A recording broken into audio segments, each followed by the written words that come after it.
എല്ലാവർക്കും പുതിയൊരു വീഡിയോയിലേക്ക് സ്വാഗതം. ഇന്ന് ഒരു വേറിട്ട രുചിയിലുള്ള ബീട്രൂട്ട് തോരനാണ് തയ്യാറാക്കുന്നത്. അപ്പോൾ നമുക്ക് വീഡിയോയിലേക്ക് കടക്കാം. അതിനായിട്ട് ഞാനിവിടെ ഒരു ബീട്രൂട്ട് ചെറിയ കഷ്ണങ്ങളാക്കി അരിഞ്ഞു വെച്ചിട്ടുണ്ട്. അതുപോലെ തന്നെ ഒരു സവാള ചെറുതായി നുറുക്കി വെച്ചിട്ടുണ്ട്. ഇനി നമുക്ക് വേണ്ടത് 2 പച്ചമുളകാണ്. അത് നമുക്ക് വട്ടനെ ചെറിയ കഷ്ണങ്ങളാക്കിയിട്ട് അരിഞ്ഞു വയ്ക്കാം. പിന്നെ വേണ്ടത് കുറച്ച് കറിവേപ്പില.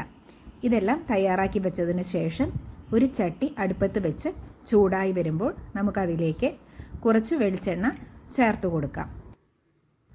ആ വെളിച്ചെണ്ണ നന്നായി ചൂടായി വരുമ്പോൾ നമുക്കിതിലേക്ക് കുറച്ച് കടുക് ചേർത്ത് കൊടുക്കാം.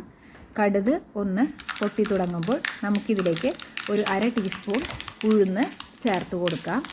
അതിനുശേഷം നമുക്കിതിലേക്ക് ഒരു 1/4 ടീസ്പൂൺ ചെറിയ ജീരകം കൂടി ചേർത്ത് കൊടുക്കാം.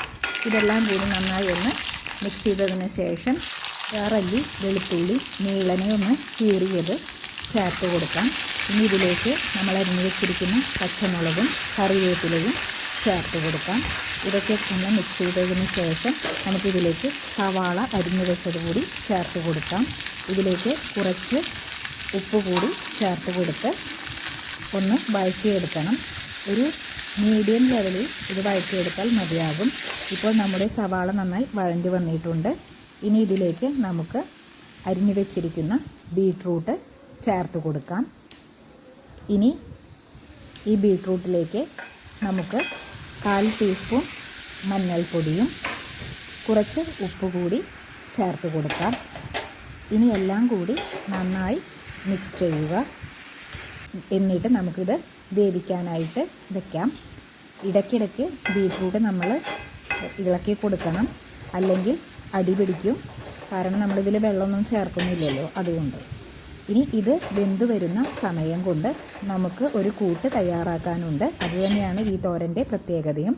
അതിനു വേണ്ടിയിട്ട് ഒരു വറ്റൽമുളക്, കുറച്ച് നാളികേരക്കൊത്ത്, കുറച്ച് കപ്പലണ്ടി തോല് കളഞ്ഞത്, ഇത് 3 ആവശ്യം. ഇനി ഒരു ചട്ടി ചൂടായി വരുമ്പോൾ അതിലേക്ക് നമുക്ക് ഇത് 3 ചേർത്ത് കൊടുക്കാം.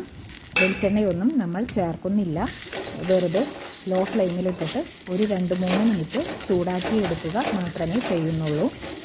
ഇത് ചൂടായി വന്നാൽ നമുക്കിത് വേറൊരു പ്ലേറ്റിലേക്ക് മാറ്റാവുന്നതാണ്. ഇനി ഇത് ചൂടാറിയാൽ നമുക്ക് മിക്സിയുടെ ചെറിയ ജാറിലിട്ട് ഇതൊന്ന് പൊടിച്ചെടുക്കാം. നമ്മൾ വെള്ളമൊന്നും ചേർക്കാതെ ജസ്റ്റ് പൊടിച്ചെടുക്കുക മാത്രമേ ചെയ്യുന്നുള്ളൂ. ഇനി ഈ സമയം കൊണ്ട് നമ്മുടെ ബീട്രൂട്ട് നന്നായി വെന്ത് വന്നിട്ടുണ്ടാവും. അപ്പോൾ ഈ പരുവത്തിൽ നമ്മളിത് പൊടിച്ചെടുത്താൽ മതി. ഇനി ആ ബീട്രൂട്ടിലേക്ക് നമുക്ക് ഈ പൊടിച്ചു വച്ചിരിക്കുന്നത് ചേർത്ത് കൊടുക്കാം. ഇനി ഇതെല്ലാം കൂടി ലോ ഫ്ലെയിമിലിട്ടിട്ട് നന്നായി ഒന്ന് മിക്സ് ചെയ്ത് ഒരു 2 മിനിറ്റ് നമ്മളിതൊന്ന് ഇളക്കി കൊടുക്കുക. നന്നായി ഇളക്കി കൊടുത്ത് എല്ലാ ഭാഗത്തേക്കും എല്ലാതും യോജിക്കുന്ന വിധത്തിൽ ഇളക്കി കൊടുക്കുക. ഇനി സ്റ്റൗ ഓഫ് ചെയ്യാവുന്നതാണ്. ഇപ്പോൾ ബീട്രൂട്ട് തോരൻ തയ്യാറായിട്ടുണ്ട്.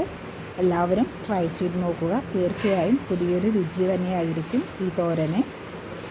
നിങ്ങൾക്ക് വീഡിയോ ഇഷ്ടമായെങ്കിൽ സബ്സ്ക്രൈബ് ചെയ്യാനും ഷെയർ ചെയ്യാനും ലൈക്ക് ചെയ്യാനും മറക്കരുത്. Thank you.